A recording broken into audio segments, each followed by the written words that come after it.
You, as a lawyer, know Yes. better than any of us how important this principle of innocent until proved Well, guilty is. Look, Padilla said 2 years ago, there are 3 million addicts in this country. That was the last figure. Nobody cared to find out. Now it's my time. So, 2 years ago, between 2 years ago and now, how many do you think were hooked into drugs?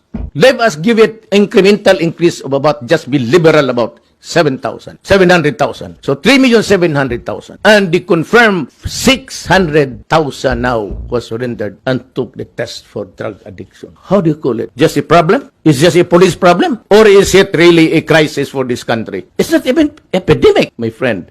It is pandemic. So what am I supposed to do as a president? Empower the military and the police, for after all, they are there to protect the integrity and preserve the people of the Philippines. At the risk of gun law, sir. It can happen. It happens in America. They're shooting the blacks there. It shows on TV. It shows on TV. What's the difference between America and the Philippines? Nothing. So what is surprising here is surprising to us. We say policemen, they're shooting a black guy there. How many times had it happened in the past? That's why you have the violent demonstration. So, would it surprise you and me? Almost the same. 1 case only, 3 cases here. So what? It involves the same principle. Say for every 1 black there dead, you have about 5 here.